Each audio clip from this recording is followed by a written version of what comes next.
Hey everyone, it's Scott Hansen from NFL Red Zone reminding you to watch Sportsballers, the podcast that gets you caught up on everything Washington sports and beyond.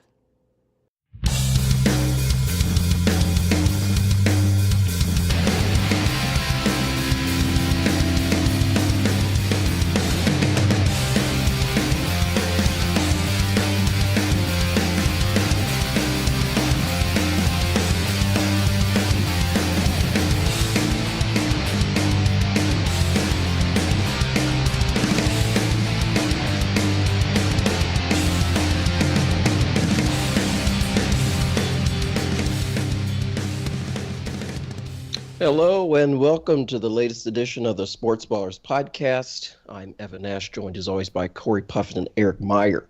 Today on the show, we talk a little NFL, playing a baseball to get to, but I want to start with the NBA Finals.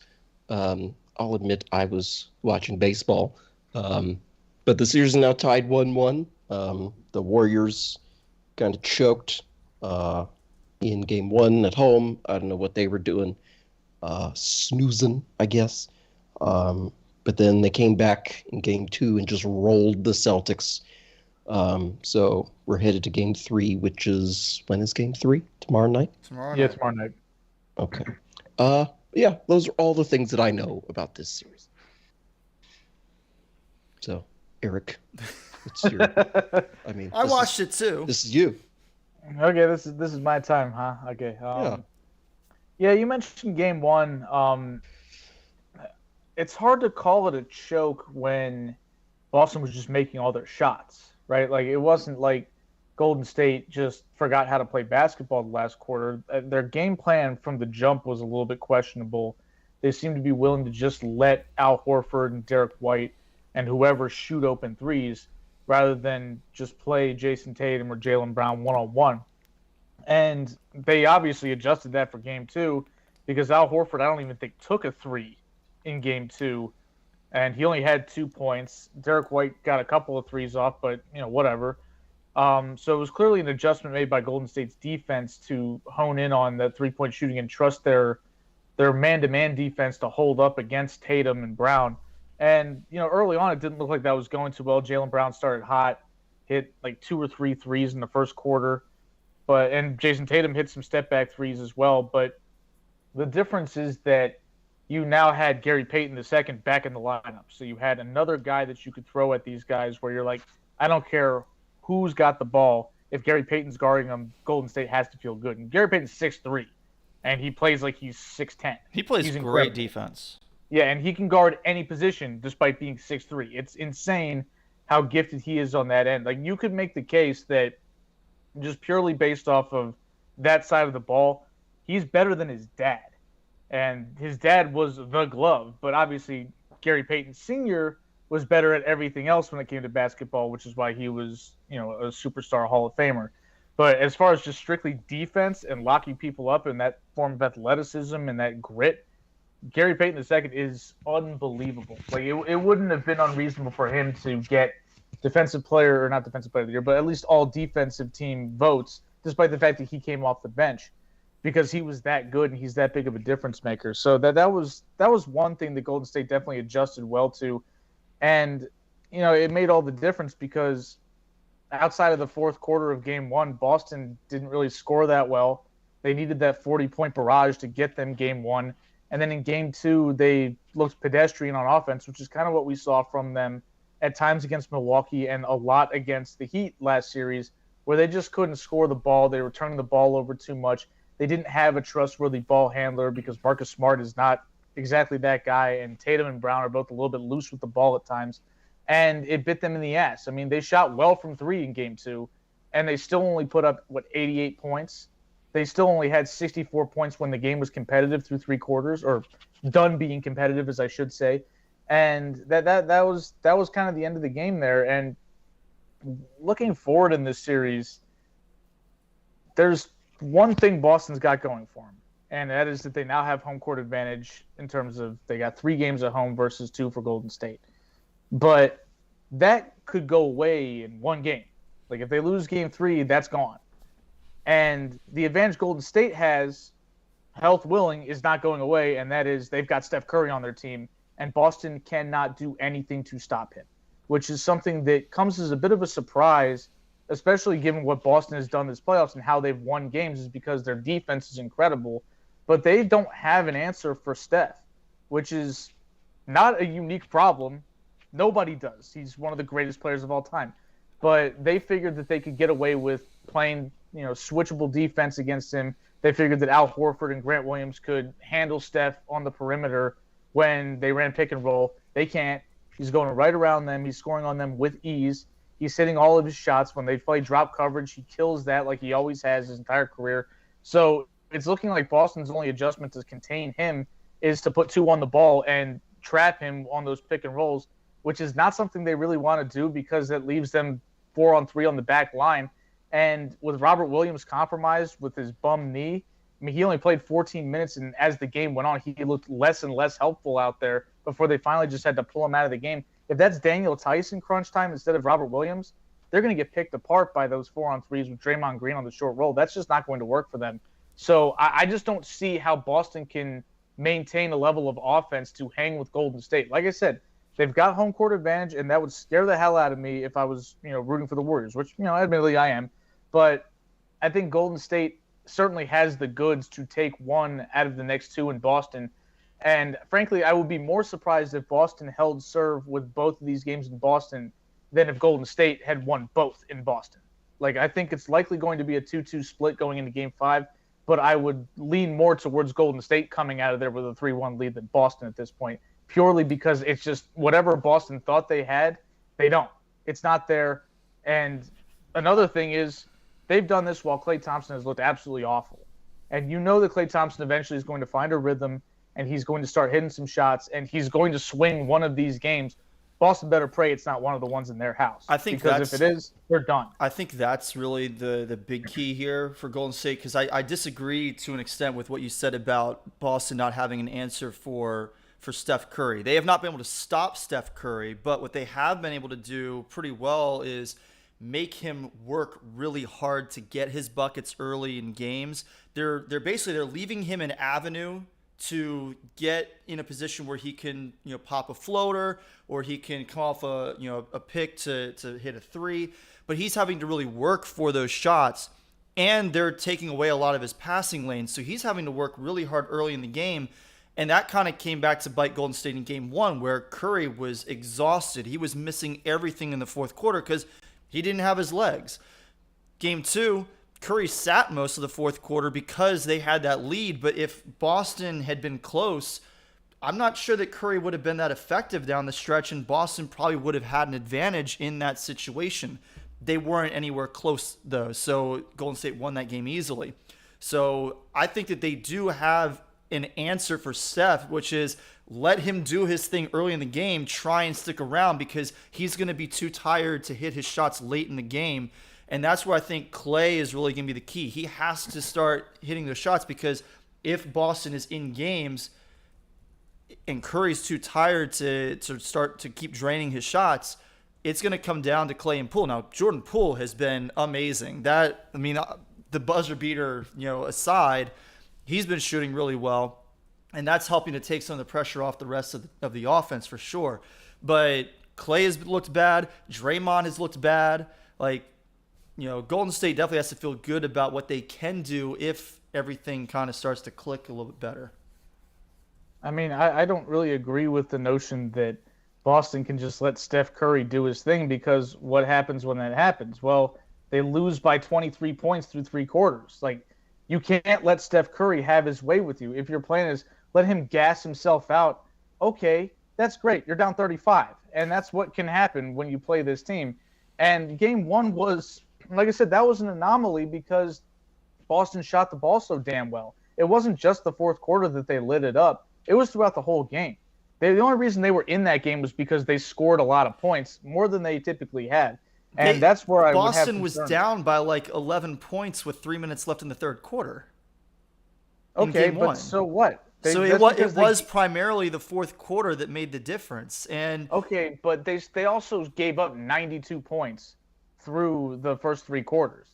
So they gave up a ton. the only reason they stayed reasonably close was because they scored more than they typically do.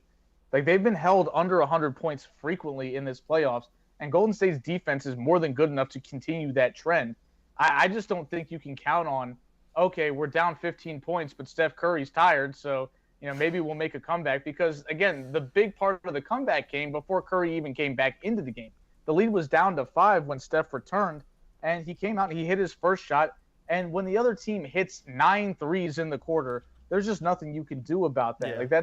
I don't really believe that Steph's going to get gassed in the fourth. It's more of a matter of, can their defense continue to limit Boston? And if he gets any help from Klay, because tired or not, Steph Curry can have a bad shooting game. Even if he's getting open looks, he can have an off night. That's when you would need somebody like Klay Thompson to step up and hit his shots. And Jordan Poole, who was trash in game 1 and trash in the first half of game 2, it looked like he sort of found his legs a little bit. He got a little bit of confidence. He hit that step back. He had that really great play where he drove to the basket and found Kevon Looney on a little dump off. That was, to me, that was his best play of the game. That was him controlling the offense. Yeah, we know he can shoot, but those shots come and go. It's a matter of, can you make plays against this defense? And that's what concerned me about him in this series, because he continuously tries to score on Derek White and the Time Lord and Al Horford, and he constantly gets blocked. But it seemed like he finally found his stride a little bit in that second half, specifically that third quarter, where it's like, okay, he can do some things if he slows himself down and he doesn't have tunnel vision, doesn't focus strictly on scoring. He can really be a secondary playmaker to sort of help Golden State manage those minutes when Steph takes a rest, because it seems like they're going to amp up his minutes. Steph only sat 3 minutes in the first half. Like you said, Corey, he didn't play at all in the fourth quarter because he didn't have to. But it's the NBA Finals. You're typically not going to count on not having your star player in for the fourth quarter down the stretch. So they're going to need to manage those minutes, and at least, like, if they're up 12 points, keep it at double digits instead of immediately losing it within 3 minutes and being only up 5. That's not going to cut it. Yeah.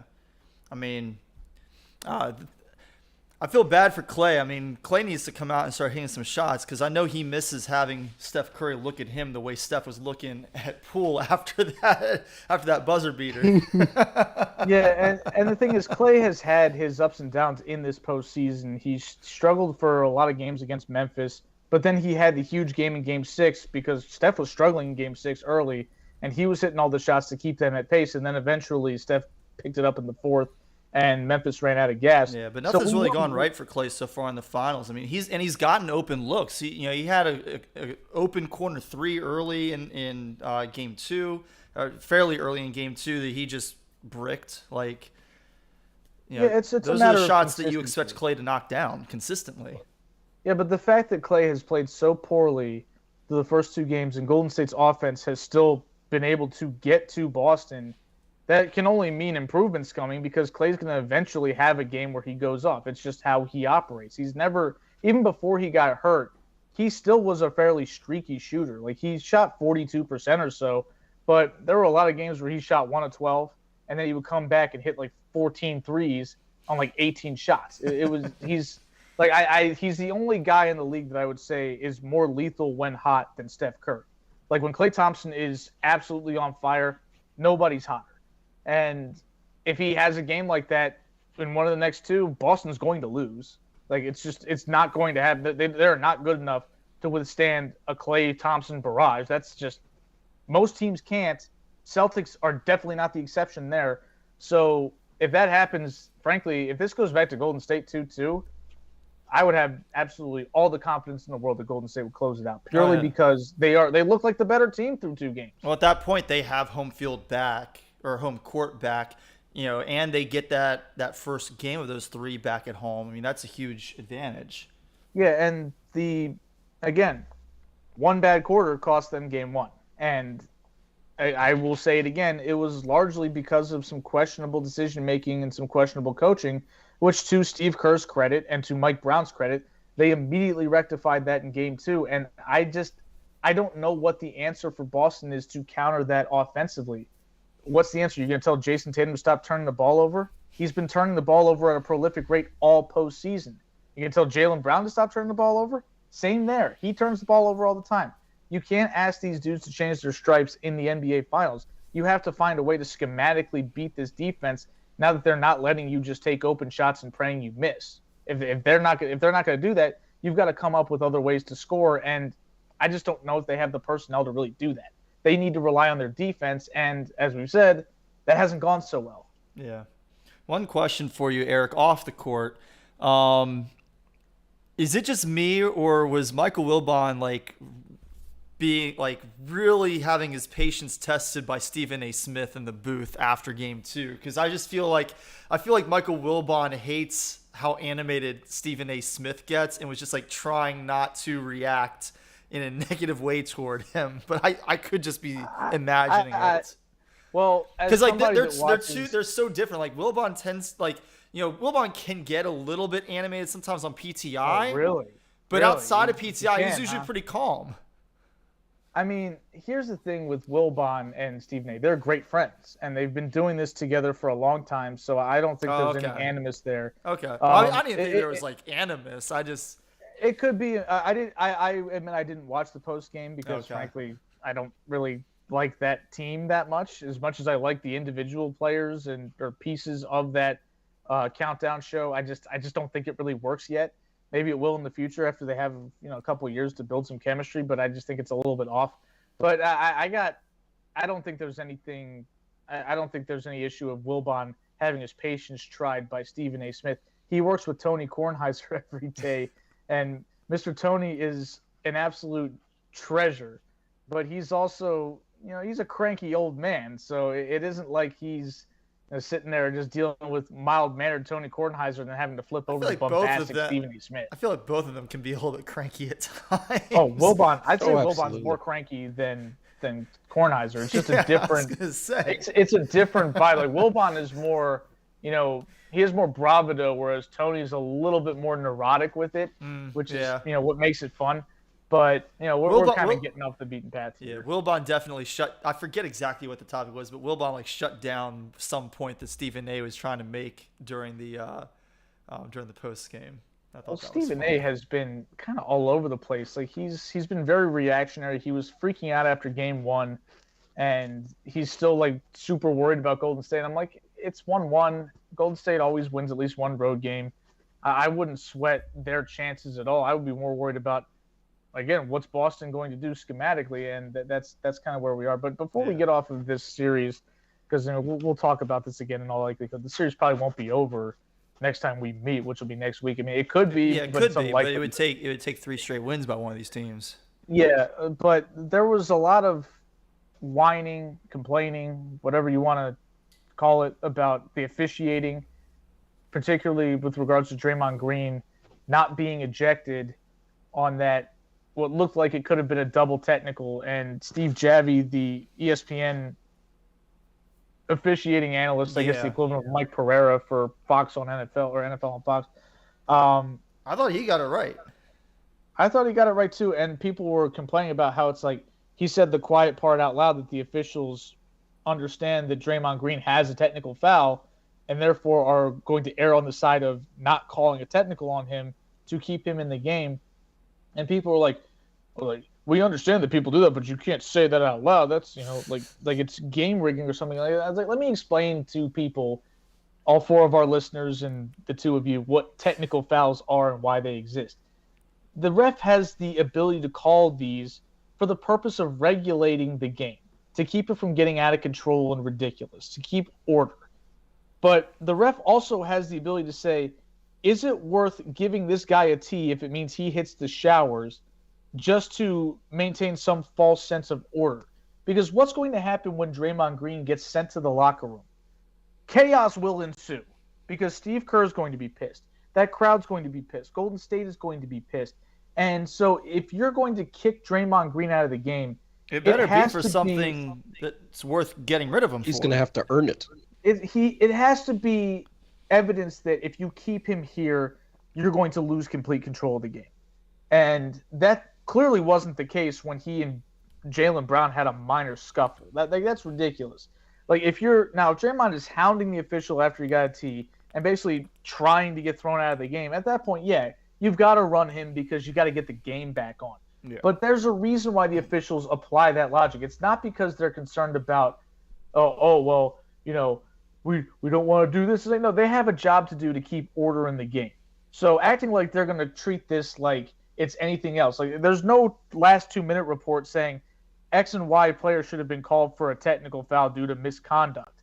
That doesn't exist. Every other foul or every other travel or whatever call is made or missed gets reviewed. That never gets reviewed because it's understood by the NBA. This is on the refs and their discretion to manage the game. If you're sitting there as a Boston Celtics fan, how can you argue that the refs failed to keep order in the game? Did anything happen after that involving Draymond Green? Nope. No, it was fine. Everybody backed away. In fact, the fact that they went to the monitors to review it suggested probably to Draymond Green and others, okay, they're not going to throw you out for this one, but now you got to chill because if they have to do this again, they probably will. Mm-hmm. And so that I thought they did a fine job with that. But Celtics fans are salty because they think that technical fouls should just be meted out according to some standard that doesn't actually exist in the rule book because they were disappointed that Draymond Green was wreaking havoc and getting in the head of their players and causing their offense to stall out despite the fact that it started hot. And, Jaylen Brown was whining about that in the postgame. He was whining about the officials calling him for a foul on Gary Payton. It was a phantom call. It wasn't a very good call. But Gary Payton missed both free throws. And people would argue, oh, but that gave Jaylen Brown his second foul, so he had to kind of manage the way he played defense. I'm like, if this is what caused you to get blown out, then you don't have the head for this, okay? You can't say everything has to go right at all times, and if it doesn't, we were cheated. This is the NBA Finals. It's not all going to go your way. You've got to deal with the adversity. Golden State dealt with adversity. Y'all whooped their ass in the fourth quarter. They came back and got you. That's how this works. If this is going to be their attitude, they're going to be in trouble because you have to have somewhat of a championship level DNA here, and that's part of it is keeping your head when things are going wrong. And frankly, this is where I think home court advantage can be a bit of a disadvantage at times because Celtics fans have worked themselves into a lather over this. They're furious. They feel like that game was stolen from them even though they were clearly outclassed. And the first time somebody makes a call against the Celtics, good call, bad call, could go either way call, that crowd's going to be boo, boo, just going absolutely nuts. And frankly, I feel like that takes the home team out of their game because that gets them angry, that gets them off their focus, and that can turn your home court advantage into something that could cost you a game. I mean, I've been to enough Maryland games where our dumbass crowd starts screaming and yelling over obvious foul calls, and it's like the players look like they're like almost shook on their home floor because we're all so angry right now. We're supposed to be cheering them on, and we're freaking out, booing and yelling slurs and cuss words and all kinds of crap. Yelling slurs? Maybe, I don't know. Oh, maybe not racial slurs, but certainly derogatory terms. And I don't think that always helps, especially for this Celtics team who clearly can get taken off of their game even at home. I mean, they've proven that Miami did it easily, and they were playing with dudes who had one leg operating. So again, home court advantage matters. And, it's a situation where Golden State's going to have to win a game where they're not favored in order to win this series, which is the only reason why Boston feels like an okay pick here. But based on what's been displayed on the court and based off of what we've seen previous to this series, it just doesn't seem like Boston's going to hold up physically or mentally throughout this series. It feels like Golden State's got a significant edge just because of their experience and they know how to handle these situations. Now, on the topic that you brought up just a second ago of the foul, the phantom call, right? What would you say to a ball don't lie rule in the NBA where if you foul a player and he gets 2 free throws and misses both of them, you don't get charged with that foul anymore? Foul gets taken off of your stat sheet. No, you still committed the foul. That's no. You want to know how you get rid of that foul?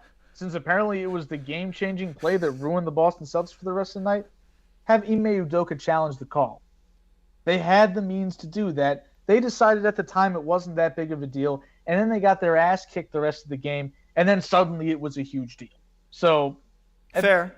That's fair. Again, you don't get to sit there after the fact and say, well, this is where the game turned, because clearly you didn't see it as a turning point at the time. You saw it as an annoyance. And then you watched him miss 2 free throws, and you're probably like, it didn't really matter that much. And then suddenly it mattered all as much as possible for the rest of the game, as Steph Curry's raining threes down on you and driving to the paint and dishing off assists to Kevon Looney, and Otto Porter's hitting threes, and Jordan Poole's hitting half-court shots. And suddenly all that's because Jaylen Brown got called for a second foul with 3 minutes to go in the first quarter.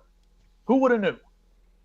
I mean, that sounds like like the Cubs blaming Steve Bartman for them blowing Game 6 of that NLCS in 2003, right? Like, yes, and there was one little thing that happened, but that didn't cause the Cubs to give up, 7 runs? Somebody booted a double play ball. Yeah.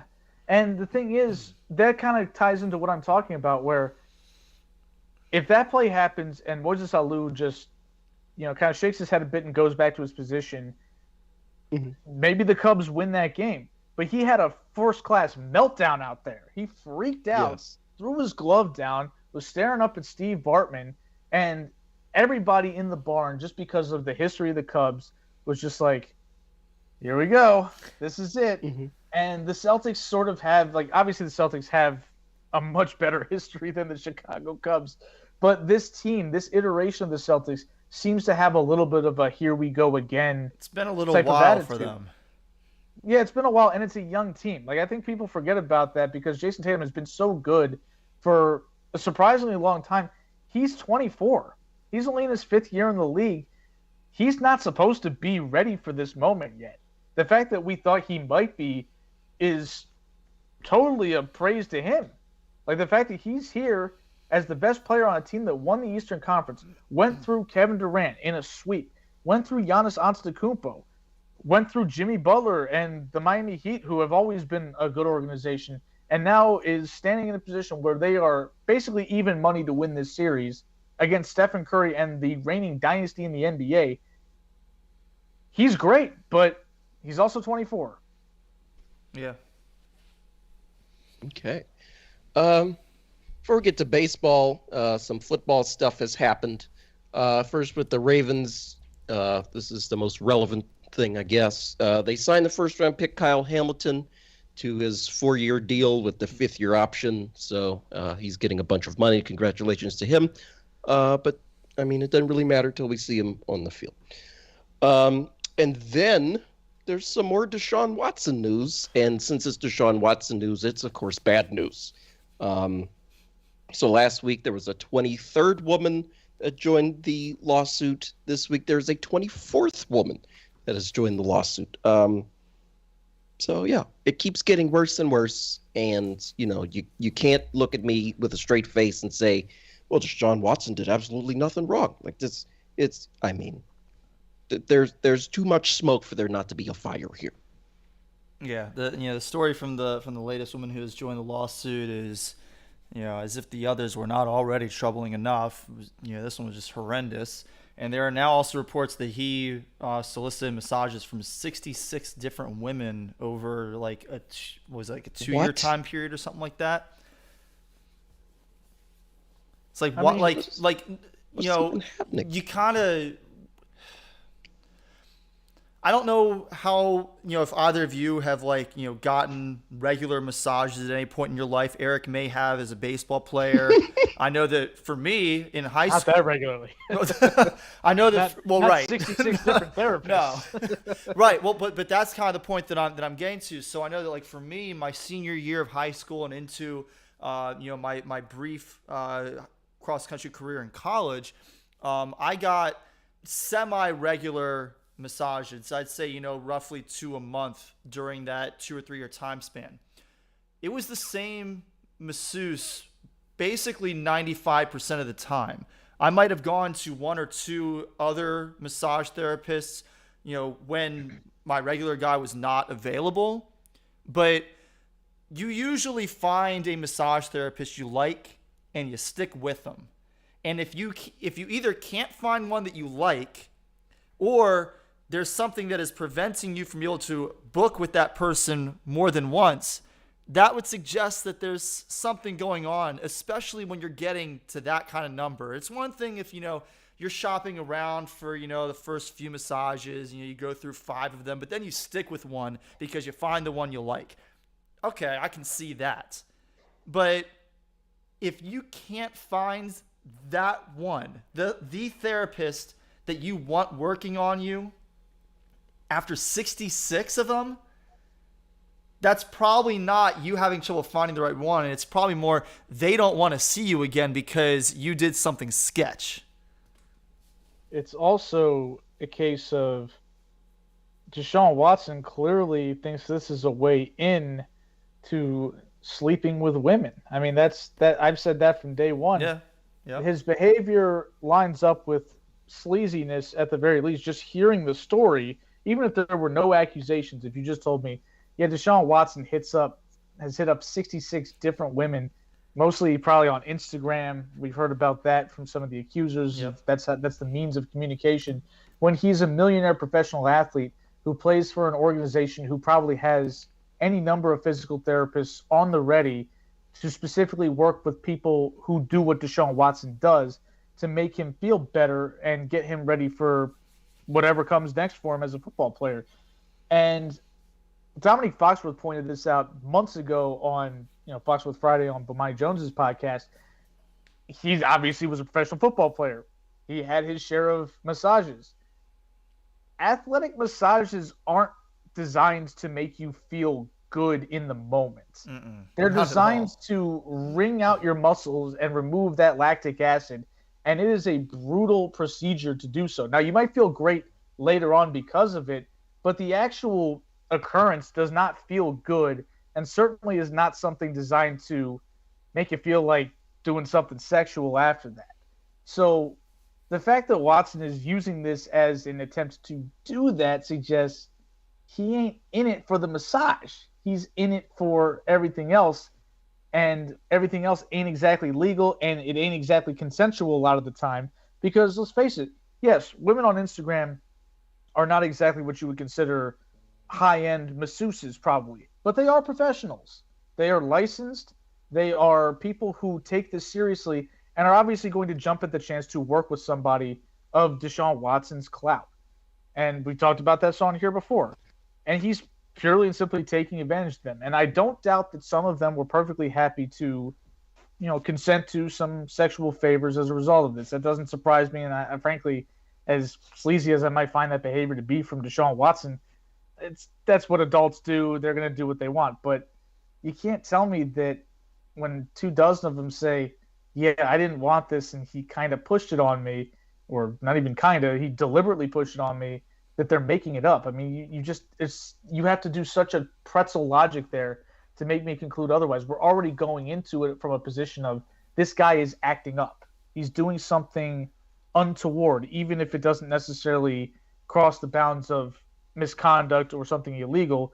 And then you throw on a bunch of accusations, and now you're like, oh, you expect me to believe that they're just lying even though everything else points right down this path? It doesn't work. You can't tell me that 24 different people are all lying about the same thing. You can't tell me that that's a coincidence or something like that. That doesn't make sense. Like if it was one woman, you could convince me that, oh, she's making it up to extort him for money. But 24 of them, like that's absurd. This is beyond the pale. This is beyond comprehension to me. Like how do you do this? I mean, Watson, and why?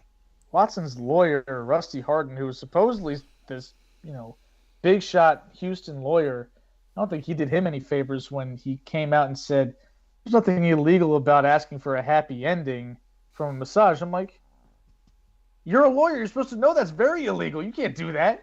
And even if that were true, it's still extremely inappropriate to present that to somebody. You can go to jail for that. Like, if you're not rich and not named Robert Kraft, you can go to jail for that. I was about to make a Robert Kraft joke. Couldn't figure it out. He got in serious, or not really serious for him because he's a billionaire, but normal people would get in serious legal trouble for being caught up in a racket like that because at that point it's considered prostitution. And I don't think people are really all that interested in doing illegal activities with Deshaun Watson all the time. I'm pretty sure that some of them said, "Nah, I don't want to do that," and he decided to go forth anyway. It all lines up. Well, the other thing to keep in mind here is it wasn't on the day of the AFC Championship. I mean, game. if you point to, if you look back to the Robert Kraft situation, part of the reason that Robert Kraft and the other people who were caught up in that did not get into trouble is because they were ones who were soliciting, those favors. But the women who worked in that massage parlor, they did get into some serious legal trouble.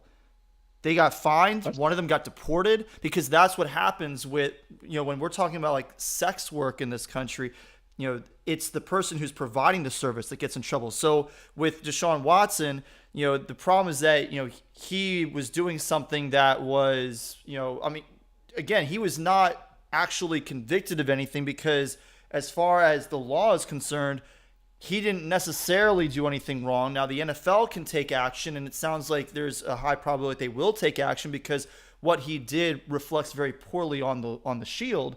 But the women who are providing the massages, if they were to, even consensually provide any sort of a sexual favor at the end of a massage, they're the ones who could get in legal trouble, not Deshaun Watson. So why would they do that? This is getting crazier and crazier. I didn't know that. We've talked to death about the merits of the case. I've made the points I've made probably 3 or 4 times on this podcast, because they still ring true and they're important to reiterate. But to vector this back towards football, this is why earlier today, when I was bored at work, the Browns were very much in the clown show tier of organizations, because I don't give a damn how good their roster looks. I don't care if we like their coach. This is what they do. They do dumb stuff like this all the time, where they got a quarterback that's certainly adequate, maybe not great, but adequate, has won them a playoff game, and they basically tell him to kick rocks before they even get rid of him, to pay this dude all this money, and he's going to be sitting for the whole year. I mean, come on. He's not playing this year. So you have this team that you put in win now mode, and you went and acquired this guy who ain't even going to be on the field. So now you're going to have to run back with your tail between your legs to Baker Mayfield and hope he shows up to work. And I don't think he's going to. So I wouldn't if I was Baker Mayfield.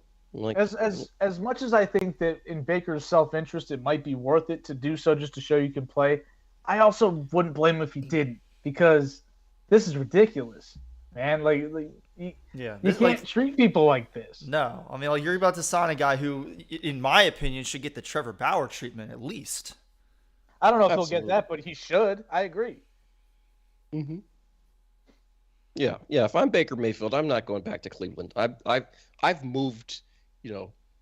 Metaphorically moved to Baltimore at this point, right? Like I'm not in Cleveland anymore. Are you saying that you want Baker Mayfield to be Baltimore's starting quarterback in 2022? No. Okay, just making sure. You do have a guy. Said metaphorically. He's pretty good. He's all right. Maybe they have a guy. Maybe.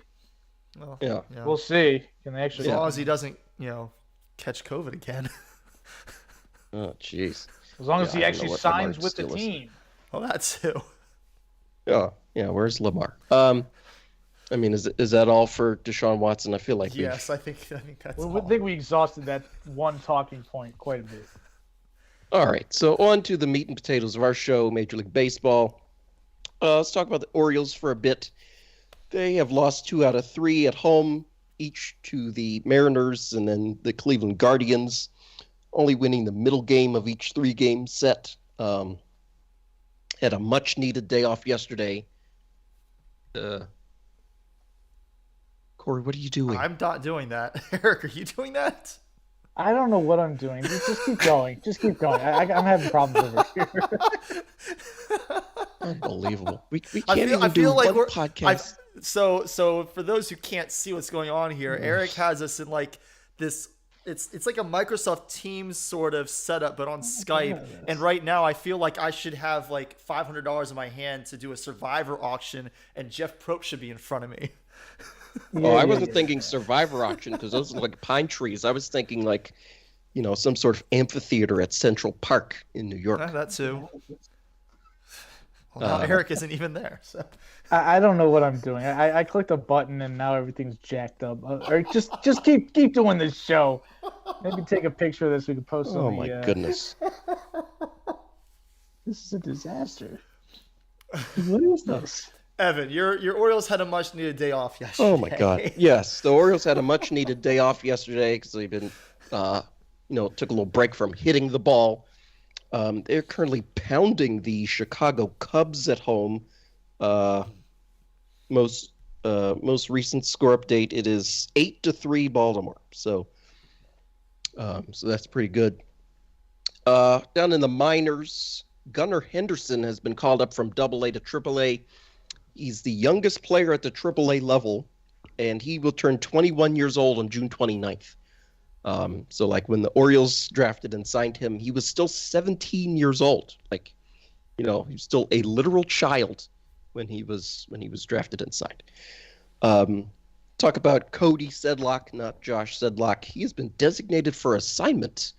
He pitched once? And that was it. Like, so is this guy a bust? Is he done? I mean, usually when you get DFA'd after one game, clearly there's not a whole lot of organizational confidence in the guy. So I guess so. All righty. Well, wherever Dan Duquette is, I'm sure if Dan Duquette ever gets to be a GM again, he's going to pick him right back up because he's first-round talent pedigree like Travis Snyder, who's fat and slow. Let's see. Chris Owings got reinstated from the bereavement list. I honestly didn't know he was on the bereavement list, but my condolences to whoever passed away in his family. The Orioles have claimed right-hand pitcher Austin Voth off of waivers from the Nationals. So, this is I don't know who that is. Scraping this is scraping the bottom of the barrel times 100, right? Like, the Nationals are one of the worst teams in baseball, and they cut a guy, and then he wasn't even good enough to stay on their team. Yeah, exactly. That's not good enough to be on that terrible team. So now he's going to come to our terrible team instead. So Great. Isn't that like Dan Straley from a few years ago? Where my God, Dan Straley. Oh my God. Scary was like 8,000. Ooh, he pitched like 2/3 of an inning, just give up 6 bombs. Refresh my memory. Did the Marlins cut him and we picked him up off the side of the street, or the other way around? Somehow I think both. Man, whoa.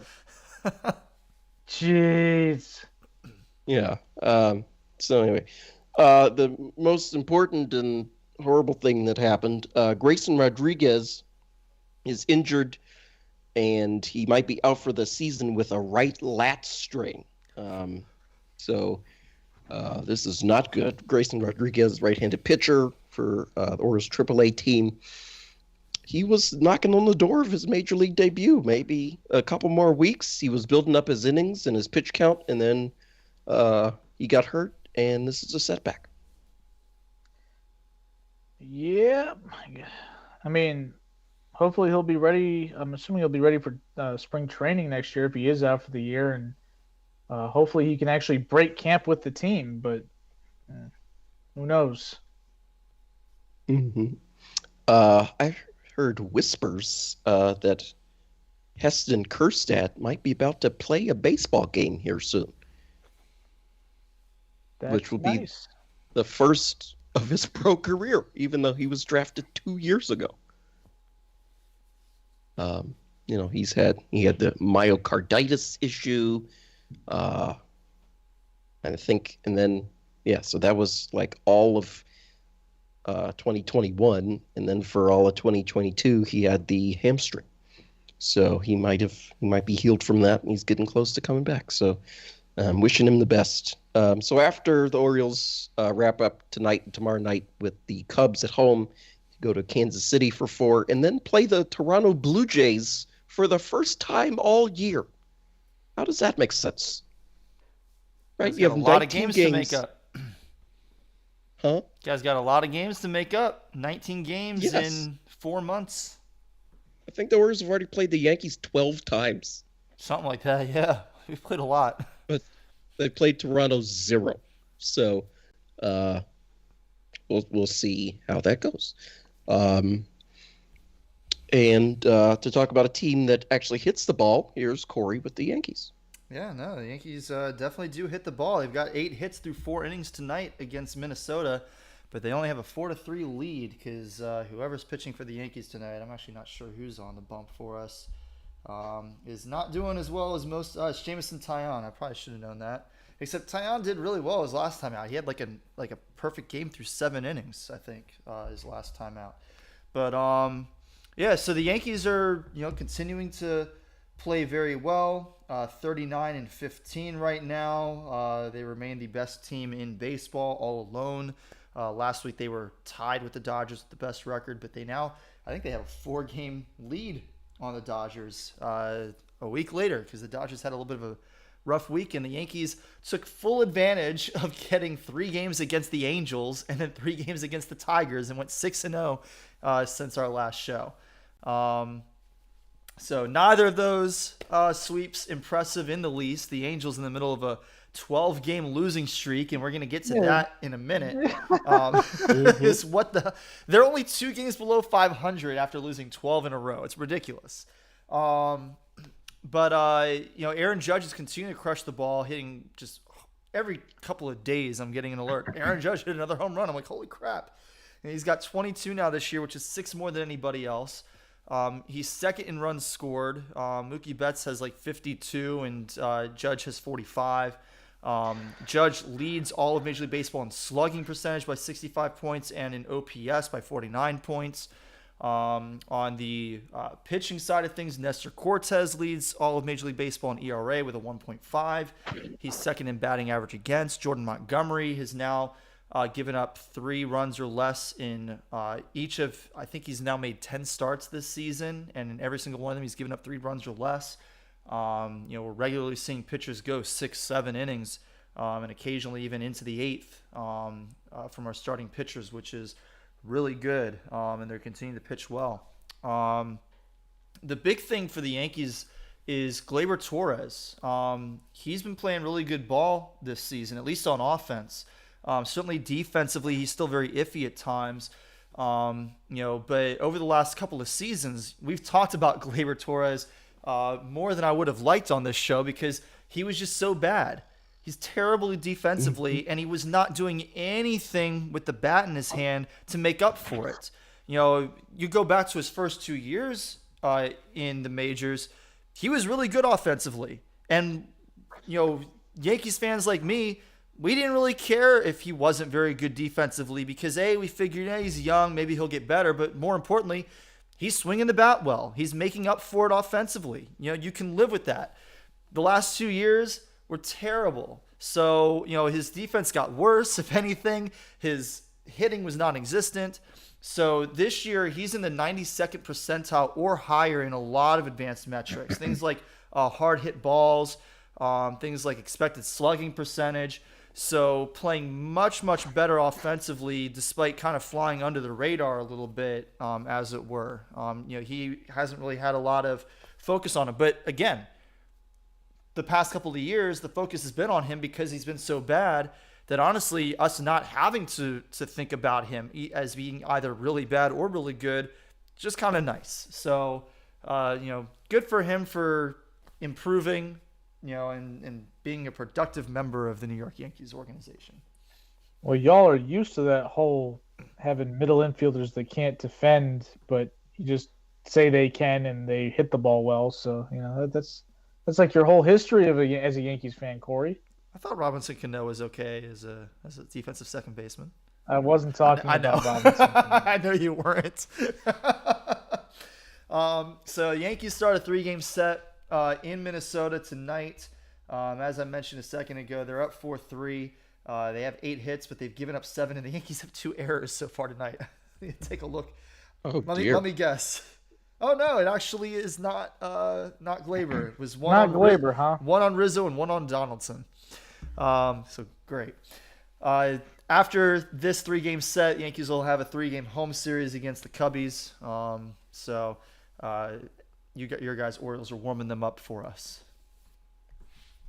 Oh yeah. Who's not warmed up is Joe Madden. No. He has been relieved of his managerial duties with the Los Angeles Angels of Anaheim. Again, this is a team that's only 2 games below 500. Well, that's because they've lost for 2 straight weeks. Yeah, they've lost 12 games in a row. Before they started losing all the games, still have a they plus were 10. running away with. They still have a plus 10 run differential, by the way. Well, that don't matter. It doesn't. What's their win differential right now? -2. You are what your record says you are. Yeah, especially in baseball. If you stink, you stink. It's incontrovertible. Yeah, what's their run differential in the last 12 games? I don't know. That's a great question. I'm curious. It's definitely not plus 10. Only one team in all of Major League Baseball who is second place in the division is further behind the division leader than the Angels, and y'all know who that is. The Braves? Yes, the Braves. It's the NL East team. Yes, exactly. Yeah, the Braves. I guess it was the Braves, but it could have been the Phillies for all I know. All I know is they all stink except for the Mets, who are amazing. Yeah. Joe Madden no longer. I was thinking about this. When you say the Los Angeles Angels, you're saying the Angels, aren't you? Wait, what? Yeah. Yeah. The Angeles. The Angels God. Angels? Yeah. Of Anaheim. Of Anaheim. Yeah, of Anaheim. The Angels of Anaheim. Exactly. They lost 12 in a row. They stink now. They can't pitch, which we knew. Mike Trout's in a slump, I believe. Yeah, he's like 0 of 26. Worst of his career. Ooh. Yikes. I mean, that's what was the number that Chris Davis got to? 56 hitless at bats. Yeah, I don't think Trout's going to get there. That would be impressive. I picked this man to win MVP because he's the best. He's probably the best player ever, and he looked like he was going to just go do that. And then he does this, and guess what? He's still going to win the MVP because he's still that good. Yeah, probably. I mean, Trout's just showing everybody that he is in fact human. And reminding us all that baseball is hard. I don't know. I'm wondering. Even for Mike Trout. I'm wondering if this is the year that Eric's Coach of the Year curse moves over to MVP, and maybe Mike Trout gets cut at the end. No, I'm just kidding. He can come to the Orioles. Come play for the A's, hon. Yeah, people on the radio were calling the Orioles to trade Ryan Flaherty to the Angels for Mike Trout, just straight up. That's a great trade. For That's you. an amazing trade. Yeah. If y'all pulled that off, Peter Angelo should be in the Hall of Fame tomorrow. That's like George Costanza when he went into Steinbrenner's office and he said, "I found a way we can get Griffey and Bonds, and we wouldn't even have to give up that much." I'm like, you have to give up the whole franchise to get those 2 dudes. What are you talking about? Yeah. Joe Girardi also fired by the Phillies. They stink like cheese. I mean, and yet they're third in their division. They stink like cheese. Yeah, they suck. They have a plus 18 run differential. They stink Again, like what's their win differential? They're on a 4-game winning streak. I think all that is since Girardi was fired. Yeah, they won 4 in a row all since Girardi got fired. Phillies are 25-29 with a W4 in the streak column. I mean, they're a colossal disappointment once again. I believe I had that as well. They spent all this money. They have Bryce Harper. They have JT Realmuto. They have all these guys, and they don't win, right? Like, if the total is less than the sum of the parts, you have to blame the leadership at this point, to me. Yeah, no, I agree. Girardi, it kind of makes sense. I think they should get rid of their GM, Dave Dombrowski, too. He's sort of known for, like, building super teams and then they don't win. Yeah, he did it with the Tigers. He did it with the Red Sox, and now he's doing it with the Phillies. Yeah. So, they ruin their farm system. So the Phillies, once they get out of their pseudo-competitive window here, they're going to go down the tubes for a while. But anyway, yeah. So, this doesn't surprise me. Let's take a look at the standings. Let's just stick with the NL East. The Mets are up 9 games over the Braves right now. The Braves are 7-3 in their last 10 and have lost ground because the Mets are 8-2 in their last 10.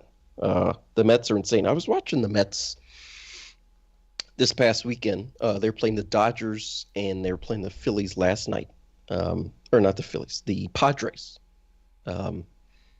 So the Mets are just so fun to watch. Buck Showalter might have made a mistake on Sunday. So he brought in Edwin Diaz, the closer, in the 8th inning because the top of the Dodgers order was coming up. And the Mets were up by 2 runs. And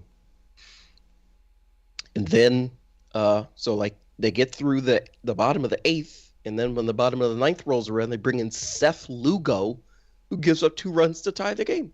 But the Mets ended up winning it in 10. But that could have backfired on Buck there maybe. Oh boy, I did not know there was such a big lead in the AL East. Yankees up by 7 games on the Blue Jays. Well, it helps when the Yankees are on a 6-game winning streak against some crappy teams. Yeah. Orioles 17 games back, which is, I think, doing pretty good, to be honest. They're hanging in. Twins still lead Cleveland by 4 games. Astros lead the Angels by 8.5. Angels trending towards Orioles land, and quickly. This is what happens when you lose all the games. Brewers and Cardinals separated by half a game. And then the Dodgers lead the Padres by 2.5. And then San Francisco 5.5 back. What are you guys' thoughts on the standings right now? Baseball is tricky because not a whole lot changes, but it seems like something new happens every week. It's kind of a little bit of a paradox, right? The Mets are still great. We figured that would be the case. The Dodgers are still great. The Yankees are still great. But then you got wild stuff like Joe Madden getting fired and the Angels not winning for 2 straight weeks. It's interesting how quickly things change day to day, and yet it seems like the things that matter stay the same. Mm-hmm. Yeah, so it's Toronto, Tampa Bay, and Boston as the wild cards. In the AL, San Diego, St. Louis, San Francisco in the Braves are only 2 out of a wild card spot now. They're over 500. They're making some noise. Last week I was on there talking about how much they suck, and they are not terrible. So good for them. Is that it? Anything else happen? The Orioles are up 9-3 now. Ramon Urias hit a home run. Nice. Yeah. I think we now need to talk about the highlight of the week. Yes, the college baseball umps. No, that's not the one. I'm hosting the show, Corey.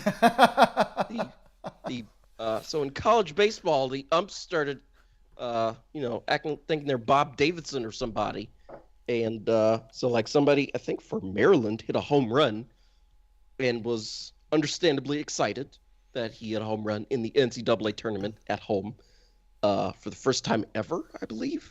Maryland was hosting a regional. Yeah, I guess so. Yeah, I don't recall it happening before. Yeah, he might have pimped it a little bit. He was a little slow getting out of the box. He was admiring his handiwork. And the home plate umpire just pushed him up the first base line. Like, you gotta go, man. Like, How anti-fun can you possibly be? Well, actually, to be a nitpick, it happened twice. It happened twice. That's why I put it in here. I guess it was East Carolina was playing a game, and that was actually the home run where the guy stood and watched it a little bit, and that umpire actually went up and made contact with the player to push him along to first base. The umpire in the Maryland game didn't actually get to the player before he went into his trot, but he was going to do the same thing before the Terp decided he was going to dramatically and awesomely flip his bat and then actually get into his trot. But, the fact that it happened twice in two different games with two different umpires suggests that this wasn't just something that, one umpire thought was a good idea. This was something that they were probably told to do. And my response to that is, keep your damn hands off of people. Okay, who are you to sit there and say, hey, you go here and push somebody? Now, you do that around where I'm from, you get your ass whooped. Okay? So unless you want to see umpires getting the crap beat out of them on the field, tell them to keep their hands to themselves. They are supposed to be effectively invisible. Keep your hands off the players. Let them do what they want. If somebody crosses a line, you have every right to throw them out of the game. But this wasn't it. And no, don't go shoving the players towards first base because you don't want somebody to enjoy their home run. It's awesome. He hit a home run. In the NCAA tournament. Yeah. Which was presumably an elimination game, right? Like, Sunday in the regional round, it's win or go home, most likely. Yeah, and people on the interwebs and everywhere always just like, why can't they just act like they've been there before? I'm like, you know how hard it is to get there? I'm going to enjoy the hell out of it while I'm there. Also, they're talking about? They're kids, Yeah. Why can't? I mean, I feel like you've crossed the line into curmudgeon-y old man if you're against kids having fun. It's this idea that these athletes have to feign humility to make viewers feel better about themselves for being inadequate and mediocre. That's all this ever is, and all this ever will be, is purely and simply people watching at home don't want to be reminded by these guys that they're better than them. They want these guys to act like, oh no, I'm lucky to be here. No, they're not lucky to be here. They got here because they're better than us. That's why. And they worked really hard for it too. Yeah, exactly. That's why they're better than us. They didn't just be gifted baseball skills. They had to work on it. No, a lot of people could be great at baseball if they had that drive, but few do. Okay, so the fact that my ass is sitting on the couch eating Doritos, watching this, getting mad at some kid because he's way more talented than me and he's enjoying himself while being way more talented than me, why am I getting upset about that? That says a lot more about me than it says about him. Yeah. A quick update from our fantasy baseball league. I got a number in the L column this week, finally. Yeah. So, for our listeners out there who expected me to go 20-0 in the regular season, I am sorry to disappoint you. I thought it was possible, man. The team was rolling. It was. I mean, especially after Eric scored 200 points and lost to Evan. At that point, you're like, he's just not going to lose a game. So, at this point in the season, everybody has officially played everybody else, and I did what nobody else has done, at least so far, and that is beat Evan. So, you want to know something you haven't done, though, Corey? I haven't beaten you. You haven't beaten me. I haven't beaten you. Somehow, because my team's y'all not that played good. Twice? Yeah, and Corey's 0 for 2. Yeah. It's the only reason why I'm still in the mix is because I can beat Corey. I can't beat anybody else. Oh, no. Yeah, so, it's still Evan way out in front of everybody else. Evan's good. He's making the playoffs easily. Yeah. That division, that's done. Yeah. So, but no, I mean, I was getting very nervous toward the end of the week. I'm like Evan has had situations before, including in his matchup with Eric, where it looked like he was going to get his first loss. And then the last day or two, he just went off. But it did not happen this week. I got the win. Patrick Sandoval. Do you still have Patrick Sandoval on your team, Evan, or did you get rid of him? I cut him the next day. Oh, man. Yeah, I cut him like 2 weeks ago. But yeah, my pitchers came through for me. Mine did not. My hitters did pretty decently last week. Taylor Rogers did not come through for me. My goodness. Oof. Wasn't it on this show last week that you said Taylor Rogers has been amazing? You know, like the Padres get rid of Mark Melanson, they bring in Taylor Rogers, who's been amazing, and then he has 4 straight games where he scores negative fantasy points for you because he just keeps blowing saves, keeps giving up runs. He did not record an out in 2 of those 4 appearances. Okay, we got it. Okay, like Trevor Rosenthal last year. Oh my God, I was just like. Again, because the Padres play in the dead of the night, so every time I wake up, I see, oh, I got 6 fewer points than I had when I went to bed. What happened? Because it's not like I go to bed at 9 o'clock. I stay up, pretty late. But suddenly it's like, hey, Taylor Rogers blew a save, and apparently Craig Kimbrell was out tonight due to personal reasons, but he hasn't been much better. He's been a roller coaster. Yeah. Yeah, I have him in another league. Yeah, Craig Kimbrell, he's been brutal. Yeah, I've been frustrated with my relievers in the sense that they're like not being used very much, but at least they're not out here scoring negative points when they do play. Those blown saves are such killers because like you count on the relievers to get the job done because that's how they get points, but if they don't, you're screwed. Like it's like a starting pitcher can have a mediocre day where he takes a loss and he still gets you 4 points. No, if closer blows a save, that's it. He's in negative land for sure. You know, it's funny though because earlier this week I was like looking at my Facebook memories, and there was like a post or something that I think you had made, or maybe you commented on one of my posts. But this was back when we had the old ESPN league, like in college, and you were upset with me because closers didn't lose points for blown saves. And so a guy could come in, blow a save, and then get a BS win, and they would get points. We quickly fixed that. Yeah, and this is how it should be. I have no qualms with the rules that resulted in Taylor Rogers losing me 10 points. I just wish he'd pitched better. Like that's it. Like my guys had, like I was talking to my dad about this. Like I mentioned that the fact that I may have lost anyway, even if Rogers had pitched decently, only blown 1 save instead of 4. But, I was like, I can't get mad at him or I can't be like, well, if only this guy had played well. It's like, yeah, if my players were better, I would have won. That's how it works. I can't just point one guy to, well, if he had shown up to play, I'm like, he's on my team. Okay? If he doesn't show up to play, it hurts my team and I might lose because of it. That's how the game goes. You can't sit there and be like, well, I really should have won. They can tell, you scored less points. You shouldn't have won. Okay? You score fewer points, you lose. That's how it goes. Yes, thank you, John Madden.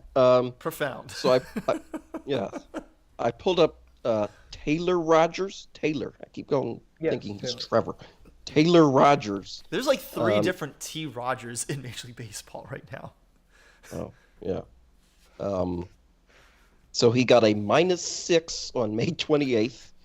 He followed that up with a -2 on May 31st, and then followed that up with a -8.5 on June 2nd.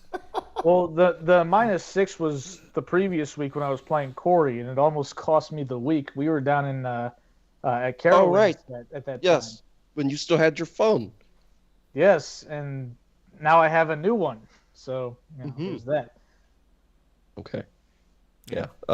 Update that. Eric did get a new phone.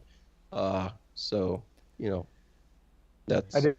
I didn't have to go buy a coffee from Starbucks because I felt bad about just walking in there and using their Wi-Fi without, patronizing their store. I felt like I had to buy something. So I bought a black coffee and it sucked.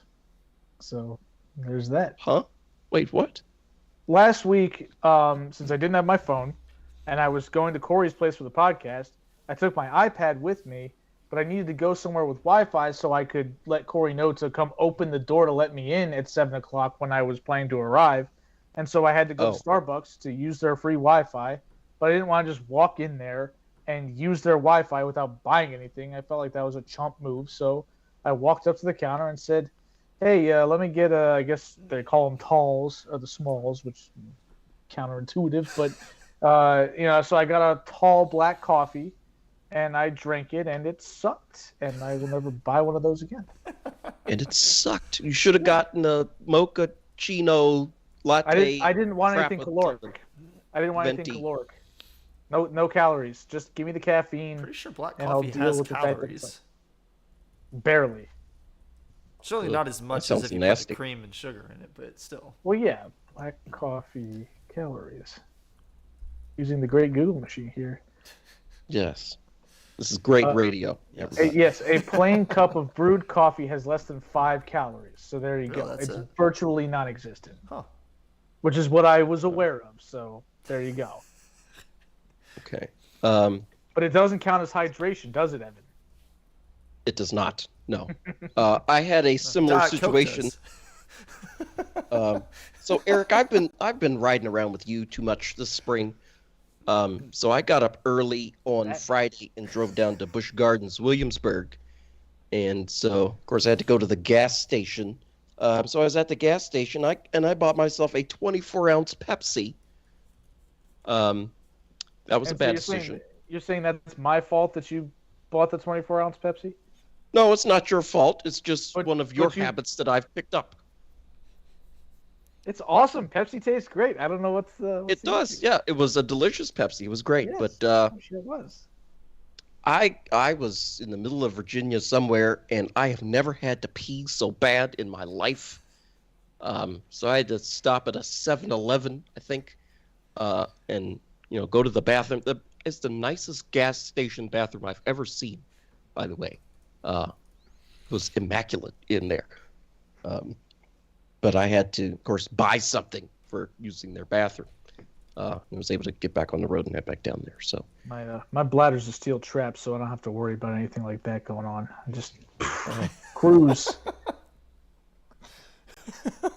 you could have drank a 24-ounce Pepsi and made it the whole 4 hours to Williamsburg? Okay, I drove 4+ hours to Durham-ish, where we stopped, right? I drank a 12-ounce Pepsi on the way down, and then we stopped at McDonald's. I got a large Coke, 32-ounce bad boy. We never stopped to go to the bathroom the rest of the way until we got to Carowinds. So. And you couldn't find your pass. Yes, and it wasn't still like didn't I have was to like, I wasn't like I was like, come on, man, find my pass. I really got to go to the bathroom. I just wanted to ride Fury. Like that was it. Mhm. Like that was the only thing that was holding me up. I was like, come on, no. I'm good. I don't Wow. need to go to the bathroom.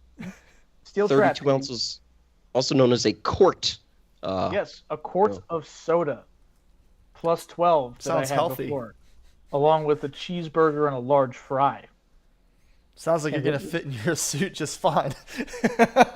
I'm doing great. I'm losing all kinds of weight. We walked like 25,000 steps each day. We're good, man. I mean, yeah, you had to have sweated it all out. I mean, I'm sure nobody sweats as much as me, but Or the you know. skin I just bet flayed I off do. of me to make up the weight. My God. How Right, how yes, is all that Eric's coming? Are you skin is peeling peeling off. nicely, Eric? It's my right hand, which is probably the worst. I got burned. There's a slight peel, but it's mostly just looking bubbly, like my skin is boiling. Yeah, but like it's getting ready. So I think that by the time we're ready to go this weekend, you'll start to see some real flakiness on here. I hear like skin bubbling, and I imagine the second Hunger Games movie when like they're exposed to the acid in the air. Did you see that one, Eric? I've seen all the Hunger Games movies. I regret seeing the last two because they sucked. But in the second one, like they're exposed to like the mist in the air, and like their skin like Yeah. boils and gets all bubbly. Yeah, it's Instead, disgusting. like, rub it or like off in when the those water. like when those mean ass bees that Katniss knocks out of the tree start stinging everybody, and they're Yeah, all what were they, puffy. like tracker jackets or whatever? Tracker. I don't something. care. It doesn't matter. They're bees. Just call them bees. But they were like genetically like mutated. I don't care. They're bees. Just like the big mean dogs were just big mean dogs. You don't have to call them something else. Fluffy is a 3-headed dog. I don't care if he actually has like a cool name that's something in Latin. He's a 3-headed dog. Just that's it. Anyway, dead air. Let's go. Yeah. Move on. So I had a great time at Busch Gardens, Williamsburg on Friday. So like I hadn't been to Busch Gardens since 2005, and I was scared on that day to ride rides that went upside down. So I did get to go on Loch Ness Monster, a absolute classic from like 1978. I want to It's say. really old. Yeah, it's like 44 years old. It is doing great. It was smoother than I expected. It was still a little janky. There was no one in line for it. I was, I think, the third person to board the ride that day. It opened late for some reason. I got 7 rides on Alpengeist, which was amazing. It's a good one. I got on the new for 2020. New for 2021. New for 2022. Pantheon. It was delayed because of COVID and because of SeaWorld Parks just taking their sweet time, I guess. That was great. I rode that 5 times. And then Apollo's Chariot just doesn't hold up to modern coasters anymore. It was great years ago, but now it's like, this thing. It just wasn't good. The airtime was weak at best. I rode in the back row. It sort of felt kind of like riding a monorail, I guess. Like you're on this track and it's just rolling, but there's nothing special about it. I went and ate and saw a show at the Fest House. I got pizza, Eric. I know you love theme park pizza. Yes. I also got a very large slice of chocolate cake with my pizza. Oh my God. So you didn't get like a giant vat of fries like I got at Six Flags Great Adventure?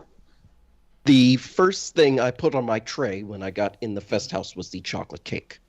Okay. Oh, 3 layers. It was amazing. So, I bought a fun card. So that's unlimited visits to Busch Gardens until like early September.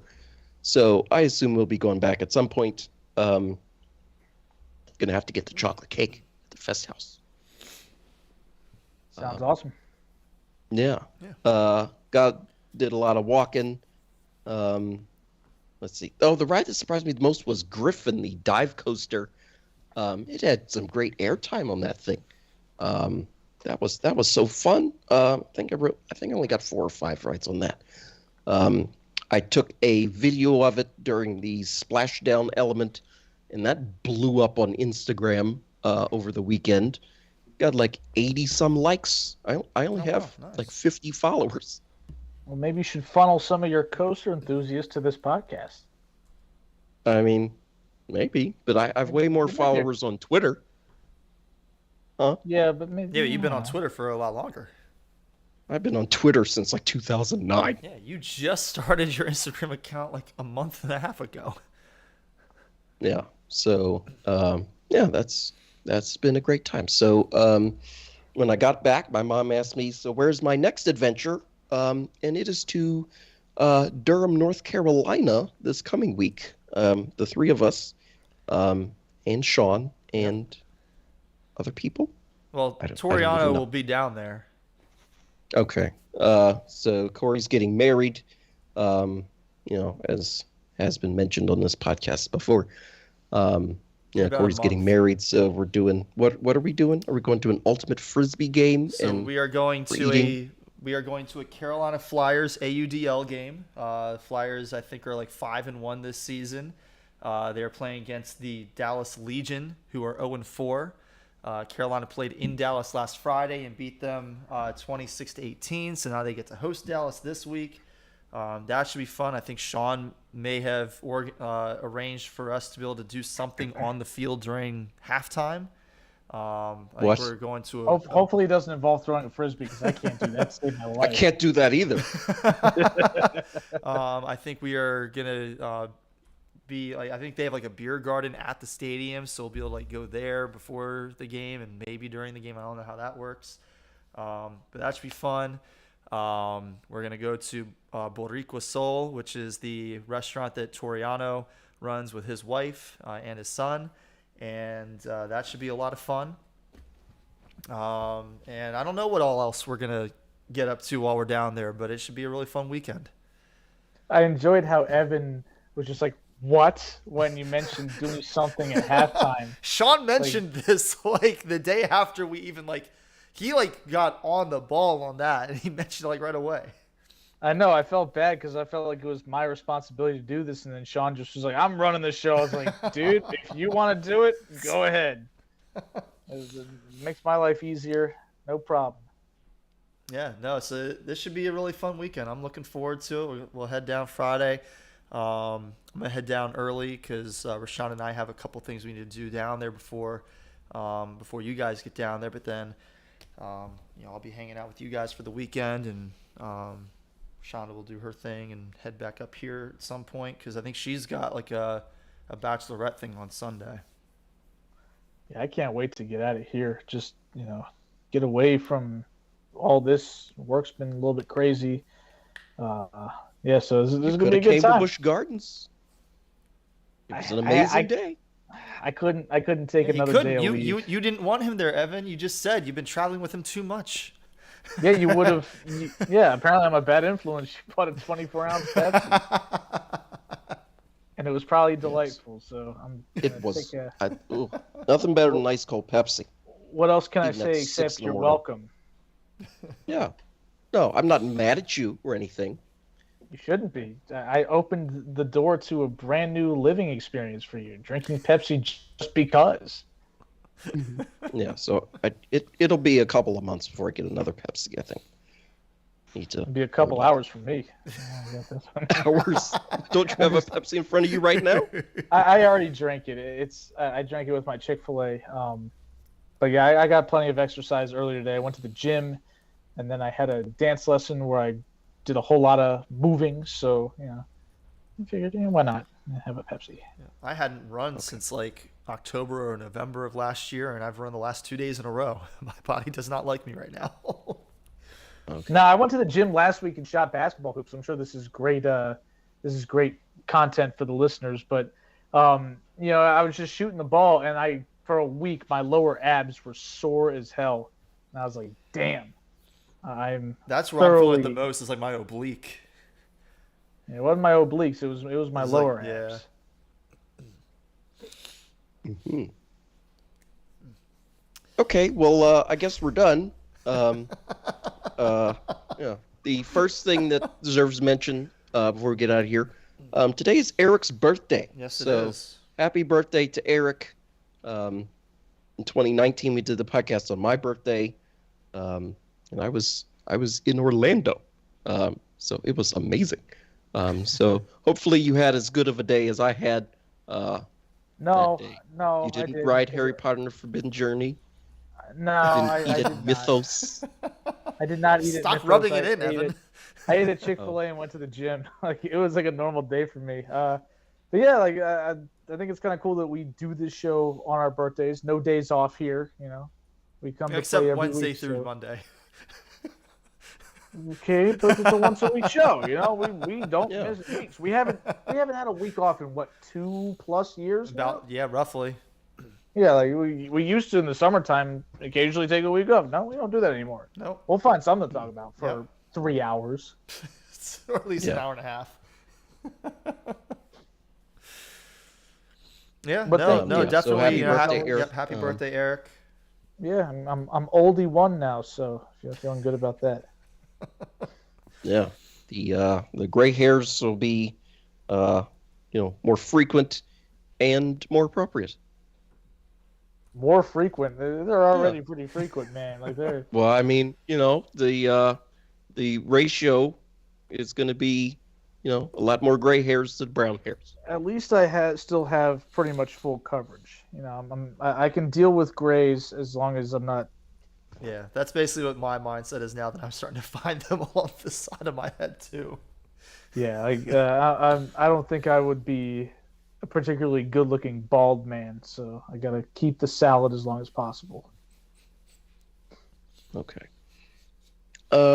Yeah. So before we get out of here, any shout-outs for anybody? A couple for me. So, shout out to my cross-country athletes. We got started with our summer training this week. Got 21 weeks of training to get to WCACs. We're chasing that title this year, so those guys are ready to rock and roll, and we've had a few guys show up to these first couple of practices, and I'm sure attendance will go up as we get further into the summer. But shout out to those guys because they deserve it from last year, and I'm definitely looking forward to supporting them through this season. And then shout out to myself, but to all of the DeMatha faculty. We just wrapped up the school year. It was a school year that both flew by incredibly quickly and just dragged on terribly long. Like it was just such a weird year. Our first year back, like fully on campus, all the students on campus, trying to have a normal school year while you're still dealing with COVID and people testing positive and having to quarantine or stay home and trying to figure out all that stuff. It was a very long year, but we were able to get through it, and I have so much admiration and respect and awe for my colleagues over there, and definitely couldn't ask for a better faculty to work with than those that I have. All right, Eric, you got anybody? Yeah, bit of I would have been surprised to be making this shout out a few years ago, but shout out to Rafael Nadal for winning his 14th French Open title. Defeated Novak Djokovic in the process, which everybody on this podcast was happy about.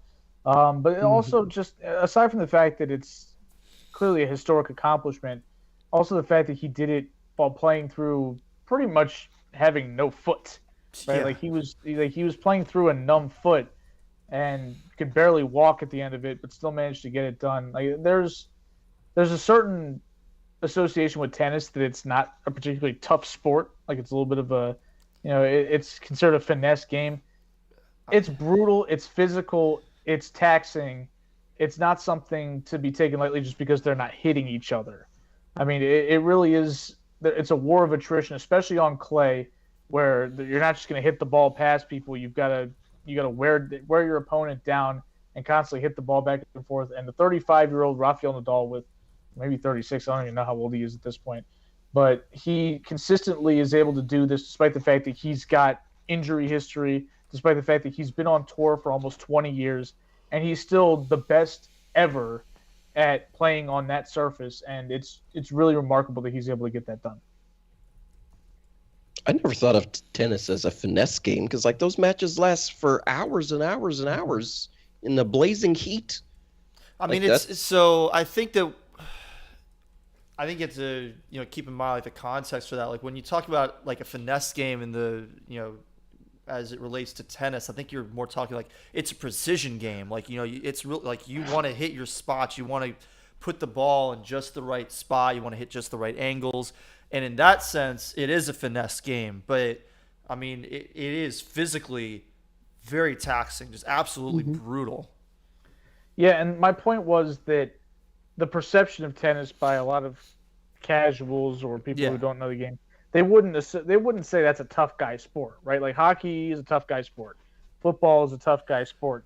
Tennis is probably low on the list when you would think of tough guy sports, but that's because people only associate being a tough guy with hitting people. Yes, that's my point. So don't disregard those players. Work their asses off and they work really hard, and it's really tough to play at that level for that long. So credit to Nadal and credit to really anybody that can go out there and stand in the same arena with him for 5 hours on clay without passing out or getting hurt. Except for Djokovic. No credit to Djokovic. We don't like him anymore. No, some of us never did, I guess. Got deported. I never really cared for him. But... Yeah, you're late, man. I was on that from day one. I'm like, this guy's a jerk. Apparently. Alrighty. I guess that'll do it for this week's show. The Orioles, any updates? Oh, it's a final. Orioles 9-3. Winning pitcher Brian Baker. Losing pitcher Keegan Thompson. Nice. Yeah. So, yeah, that's Yeah, that'll do it for this week's show. We did our shout-outs already. Let's see. If you would like to reach out to us, please feel free to do so via email, thesportsballers@gmail.com. You can follow us on Twitter @sportsballers18. Follow Corey on Twitter @Corey Puffett. Follow Eric on Twitter @Quagmire67. You follow me on Twitter @Evan_Ash13. You can listen to this podcast wherever you listen to it right now. In addition, it's on Apple Podcasts, Spotify, Google Podcasts, and Amazon Podcasts. And if you want to listen to it on a different podcatcher that we're not on, please reach out to us at the aforementioned locations, and we will get on there. There's no mention of our Facebook page in the little rundown, but go ahead and like the Facebook page. Go ahead and subscribe on YouTube. We're live on YouTube right now. Should like, comment, subscribe, ring the bell, all that stuff. You should subscribe, rate, and review on your podcatcher of choice. Yeah. So, anything else y'all want to add? Yankees committed a third error, and it again was not Torres. Okay. Some wooden gloves for the Yankees. Yeah. Still up 5-4 right now in the 6th. Okay. So yeah, I guess that's it. So for Corey and Eric, I'm Evan. This has been the Sports Ballers podcast. Thank you all so much for listening. We will talk to you next week.